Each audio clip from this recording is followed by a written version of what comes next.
So Fridays, I do a thing called a pick per game where I have to pick at least one play from each game in the NFL, and then there's a few that I click on. That part will be podcast only.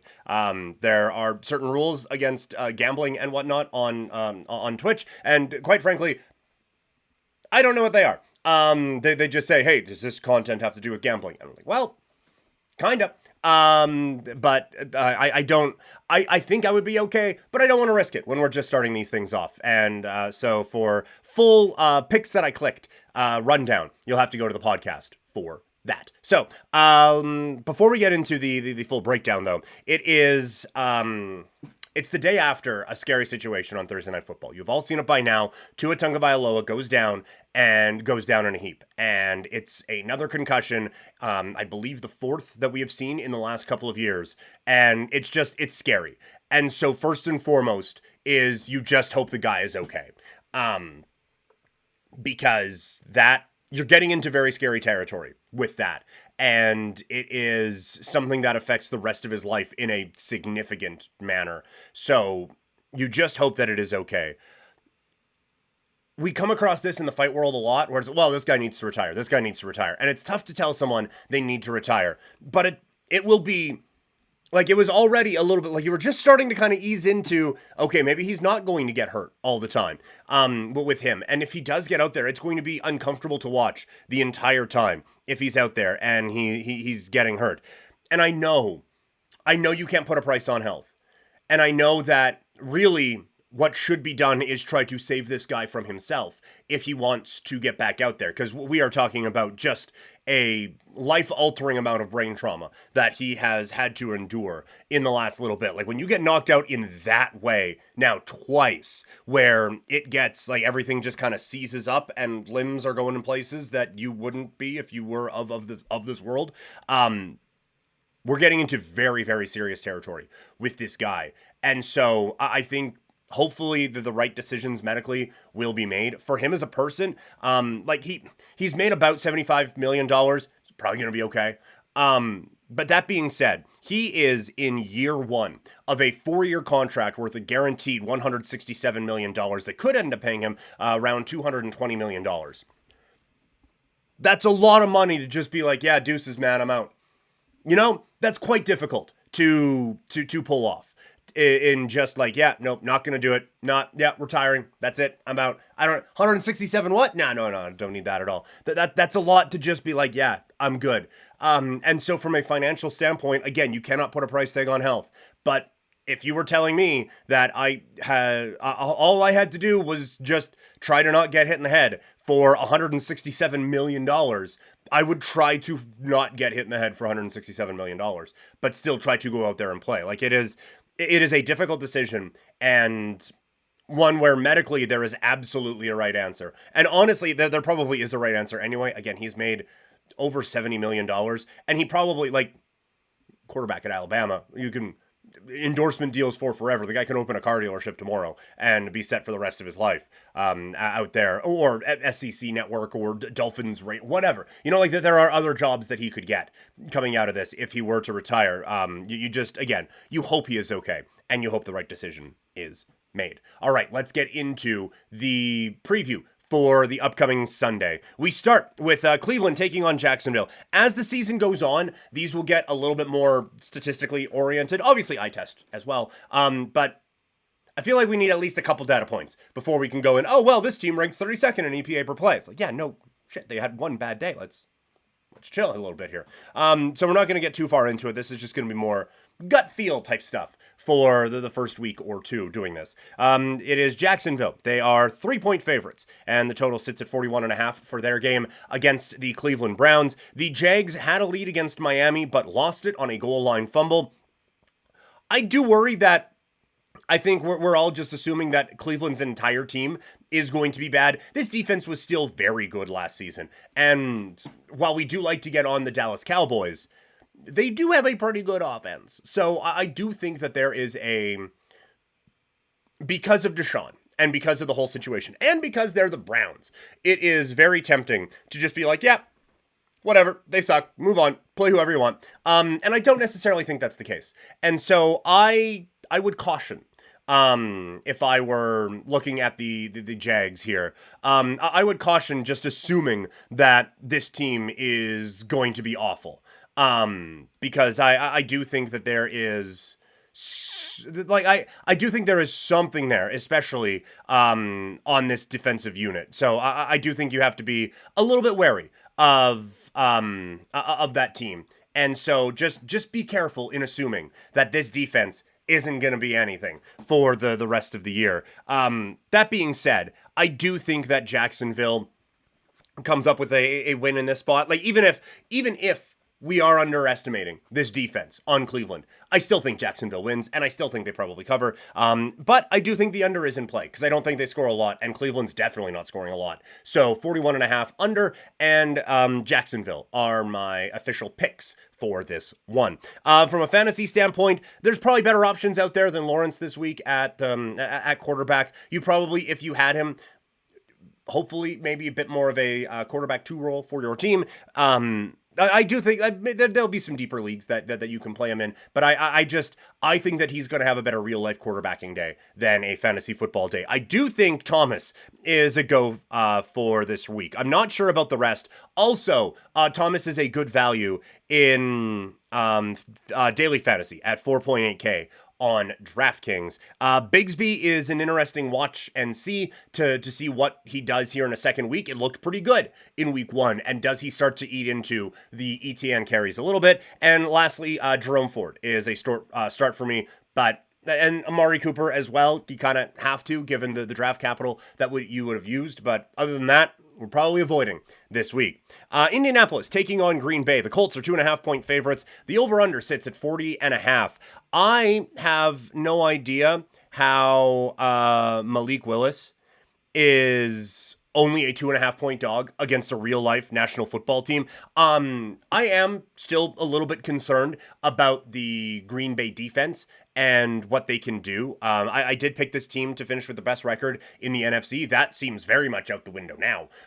But there is still a bit of a concern on the defensive side, and there's obviously concerns on offense. Going up against the Indianapolis Colts, who gave up quite a few points, 29 to the Houston Texans last week. But I do think the Texans are a pretty good offense, so it's tough to get a real read on that. I do still think, again, both these defenses are a little but I do have major concerns about Malik Willis as a quarterback, and I think the Colts offense has a chance to put up some points. So I am going to say Indy minus 2.5 is my prediction here. From a fantasy standpoint, you're starting your Colts, right? Anthony Richardson bombs away. You have Pittman, of course. Jonathan Taylor, yep. We talked about Adonai Mitchell. That one's going to be a wait and see.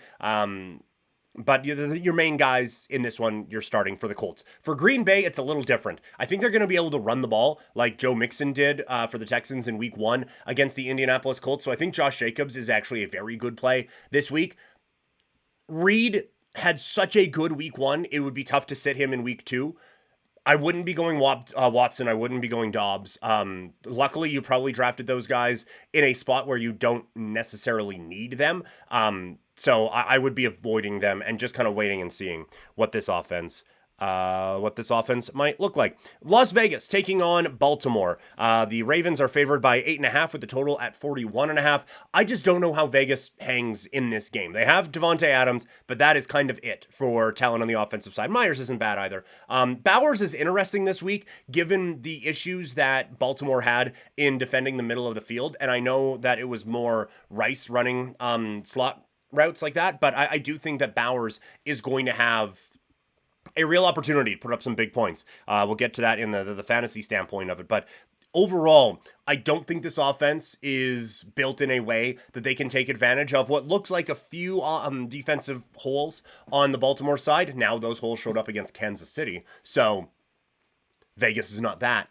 And defensively, like this Raiders team is not going to be able to slow down Lamar and all of these guys. So I think this is going to be a long day for the Vegas Raiders. For Baltimore, I liked how they played a lot against Kansas City in week 1. I thought they actually played a really good game. They just ran into the best team in the league. And Baltimore plays that way against almost anybody else this season, and they win that game. So I think that this is a opportunity for Baltimore to kind of style. I do think they cover 8.5. In terms of fantasy, Lamar, obviously you start. Flowers, you're starting this week against a secondary that doesn't seem to have much of a strength to it. I think that Baltimore is going to be able to put up some numbers, and I think this is going to be a bounce back for Andrews and for Derrick Henry. The Raiders, they do have Wilkins up the middle, so that makes it a little bit tougher to run on them, but they have traditionally had some real trouble against tight ends, and I think Mark Andrews is, now that the other defense isn't going to be specifically game planning to take him out, I think he's going to have a look. For the Raiders,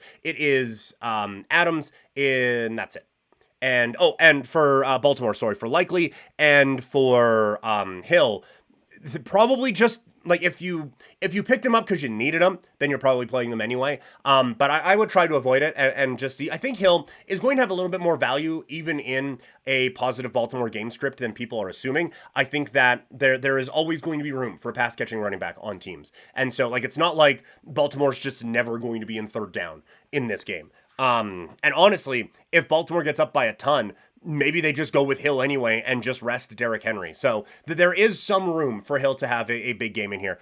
Sorry, back on the Raiders for fantasy. I know I said Adams and that's it. I do also want to include Bowers. I think he has a big week here this week. I think also he's a bit of an interesting play in terms of daily fantasy also. The LA Chargers taking on the Carolina Panthers. Chargers are favored by 5.5. The total is 38.5. I am worried that we are overreacting to how bad the Carolina Panthers looked in week 1, but this line is not an overreaction. And honestly, this kind of feels like one of the last times we'll be able to only have to give up 5.5 points when facing Carolina. So I feel like we should just take this treat and run. But there is one part of me that's like, we're giving benefit of the doubt to a few of these teams. And just because Carolina confirmed every concern we had in week 1, like maybe like we're saying, oh, well, it's week 1, everyone's a little bit rusty, whatever, except for those fucks who suck.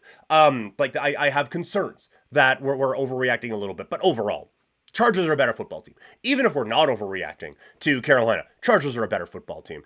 So they win this one. My pick is LA Chargers minus 5.5 and also the under. The Chargers aren't going to be putting up points. I know the total is only 38.5. I simply don't care. We'll just roll with that one.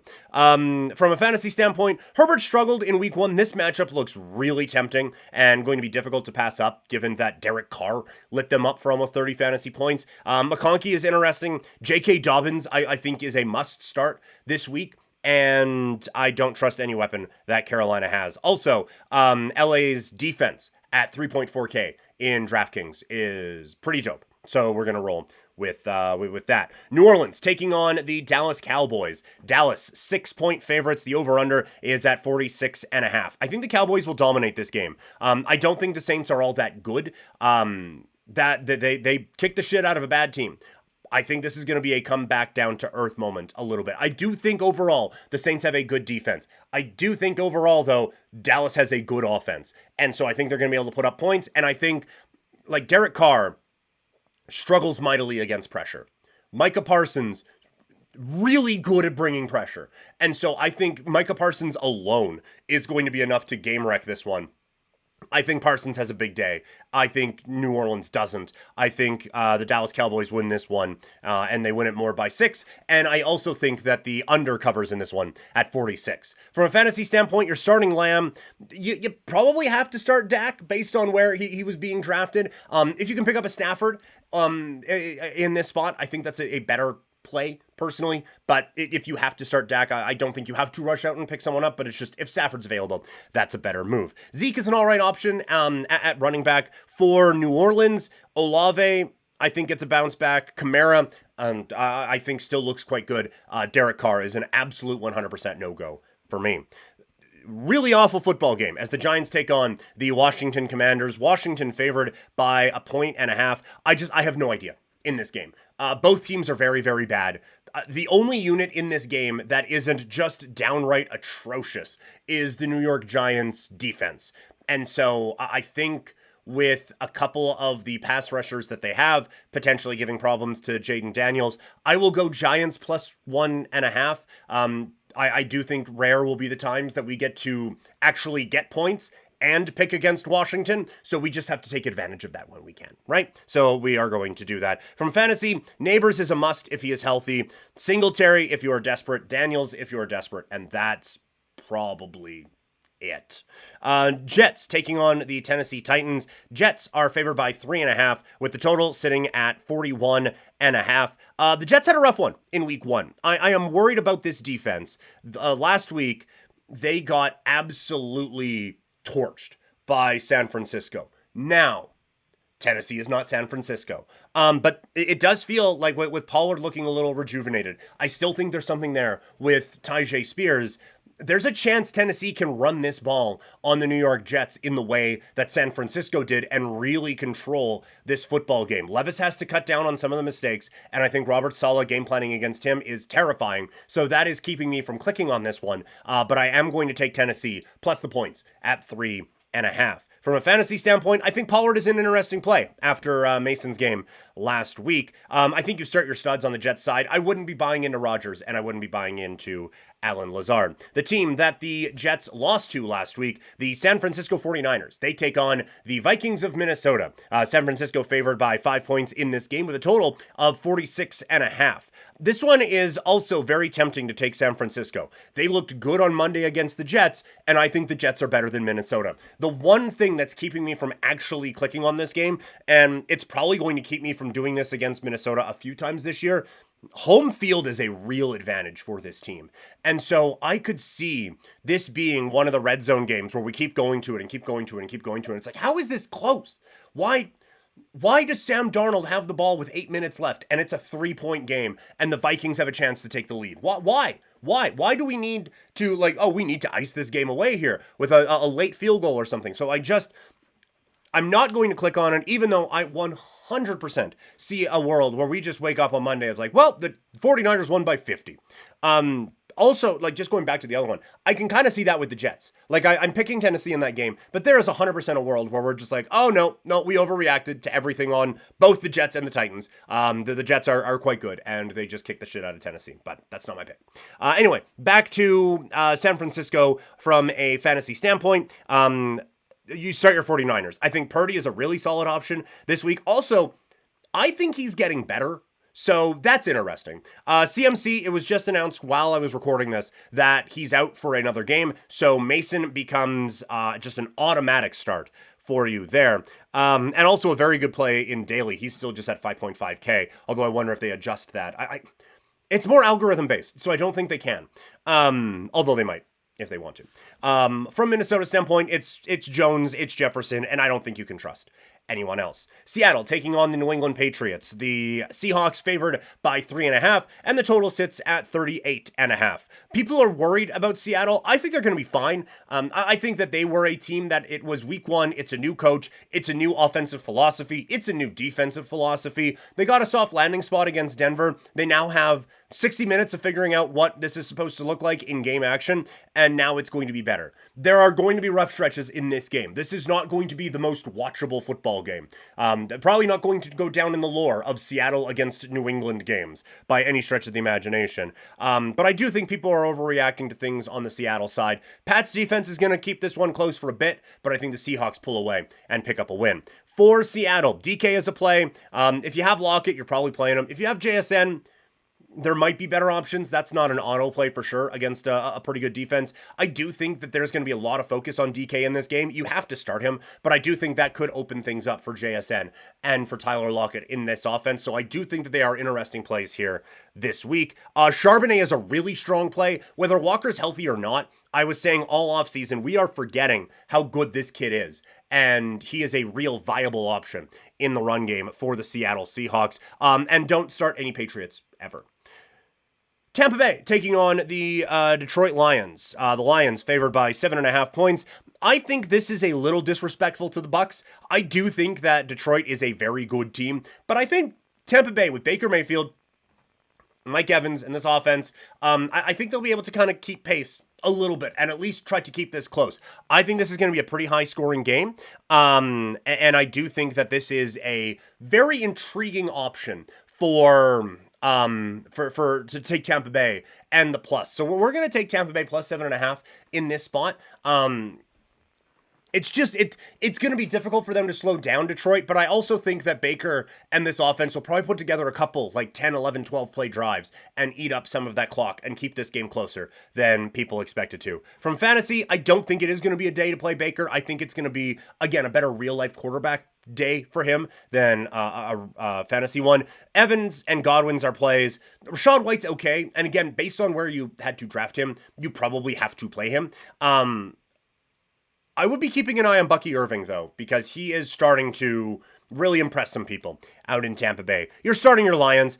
Goff, maybe not, but Jameson Williams, you're starting, along with Gibbs, Laporta, Montgomery, Amon-Ra St. Brown. Also, Williams, still really affordable in daily fantasy at 5.3K. The Rams taking on Arizona. The Cardinals are favored by 1.5 in this game, and the total sits at 48. I don't get this line at all. I understand Puka Nacua is out, but I think the Rams are better than this. And better than Arizona, quite frankly. I think that a lot of my concerns about the Rams going into the season, I think we kind of talked about this in some other previews, kind of let cloud my judgment a little bit on them immediately. Because my concern is that there's going to be injuries, which there was, Puka, and Stafford's going to kind of start to fade as the season goes on. Well, he looked very good in week 1, and now this is a great option against Arizona here. Now, we just saw Buffalo.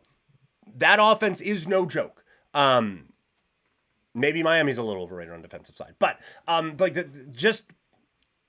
don't know if we can take from the Buffalo game that Arizona is as much of a sieve defense as we think because of what Buffalo did to Miami's defense on Thursday night. But this is still not a good defense. And so I do think that the Rams defensively will be able to hold up a little bit. They held Detroit to 26 points and kept it within 6. Are we saying that Arizona is only 5 points worse than Detroit? I am not. And so I think that the Rams take this one. I'm going with Rams just straight up to win this football game. Fantasy-wise, you are starting your Rams. Stafford is a fantastic streaming option this week. Kupp is a must-start every week that he is playing. Williams, same thing. Interested to see if we get a little bit more Blake Corum this week. Also, I am in daily going with the stack of Stafford and Kupp. Stafford at 6K, which is phenomenal value, and Kupp is coming in at 7.6K. For Arizona, I still trust Harrison and Kyler and Connor and McBride, and that's about it. Cincinnati taking on the Kansas City Chiefs. Kansas City is at -6 for this one, with the total at 48. I really dislike this matchup for Cincinnati. I think that they losing Reader really hurt this run defense, and I think Isaiah Pacheco has a field day in this game. And also, I don't know if they have the linebackers to help out on Kelsey or to be able to deal in a way with Rashee Rice that is going to be able to limit them. I know Lou Anarumo, is a very good defensive coordinator, but I have real concerns about what they're going to be able to like. The scheme, I think, will be fantastic. I just don't think they have the horses to really roll with this one. And I think, again, they only gave up 16 points to New England, but that's like giving up 50 to Kansas City. I think this is going to be a very eye-opening experience for the Cincinnati Bengals defense. And I think offensively, the struggles are going to continue. You can just put McDuffie on Jamar Chase. I'm not saying like, okay, Revis Island, it's done. But after that, if Higgins isn't healthy, and even if he is, it's a pitch count probably. Who's concerning you right now? I think this front 4 and front 7 is going to give the run game some real problems. And then I think the secondary is going to be able to shut down Chase. So I think this is going to be a real bad day for Cincinnati. I have Kansas City -6. From fantasy, I love Pacheco in daily. I think that Patrick Mahomes is a really good option in terms of fantasy this week. Shocking news, I know. Also in daily fantasy as well. But you're starting your Chiefs, right? Like Pacheco is getting the start. I'm putting Rice in. I'm putting Worthy in. I'm putting Kelsey in, obviously. Those are all plays that we are going with. For Cincinnati, it is Burrow and Chase. And after that, unless I have to play Higgins and he's healthy, I'm not putting Higgins into my lineup. Pittsburgh taking on the Denver Broncos. The Steelers coming in as 2.5-point favorites over Denver with a total at 36.5. I don't see what people see in Denver to keep this game within a field goal. I think the Steelers' defense is significantly better than what Seattle has. And look, I think Seattle has a good defense, but I think the Steelers' defense is just excellent. And so Bo Nix had trouble with Seattle. I get it was week 1, but holy hell. I think that we have a real opportunity here with the Pittsburgh Steelers defense that to go out and just annihilate this poor kid. So I think defensively the Steelers are going to be great. On the offensive side, another week of Fields in this offense with the Steelers, and I think that there's going to be a little bit more continuity there and a little bit more familiarity, so I think it's going to be an interesting one. I think the Steelers win this one probably a little convincingly, that they take this one, certainly by more than 2.5. From a fantasy standpoint, there isn't a whole lot that you can really trust in this game. Fields, if you're desperate, and you probably have to start the running backs and Pickens. On the Denver side, I would try to avoid Javonte as much as possible. If you have to, just based on where you drafted him, get it. But even then, I don't think he was being drafted in a spot where you have to start him. And I have some concerns about how he looked in week 1. Sunday Night Football, Chicago taking on the Houston Texans. Texans favored by 6.5 points. The total, is at 45. Swig of water for the working man. Lemon seed came out on that. Anyway, sorry. It is tempting to take Chicago here. I think this defense is improved. And I think for the offense, it can't be as bad as it was in that first game. The issue I have is even if it improves, it still might not be great. And also, this Houston Texans offense just looks like a juggernaut. And so I do think Chicago's defense is better than what Houston faced in week 1 against Indianapolis. I worry that it doesn't matter, though. And so that is my concern with this group. I think that the Texans offense just looks so good. And I think DeMeco Ryans scheming against a rookie in Caleb Williams could be a bit of a difficult one. So this is one where I'm not going to click on it. And honestly, if it gets through that key number of 7 as the day goes along on Sunday, it might be a Chicago play. But for right now, as crazy as it is, that half a point decides it, I'm going to go Chicago at 6.5. From a fantasy standpoint, I think you're starting your Texans, right? Like Stroud, Mixon, Collins, Dell, Diggs. For Chicago, you have to start more. Keenan Allen a little bit banged up. We'll see if he plays. If he does, I would hope you would have a better option, and I'm not starting any other running backs right now. And then we go to Monday Night Football. It is Atlanta taking on the Philadelphia Eagles. Eagles favored by 6.5 with the total set at 48. I think the Eagles defense crushes this group. I have concerns about the offensive line in Atlanta. I have concerns about the mobility of their quarterback and what he is able to do. I think that this is going to be a masterclass by Vic Fangio and what he is going to be able to do schematically to just put a cap on this thing for Kirk Cousins and make it a really, really long day. Offensively, I brought it up.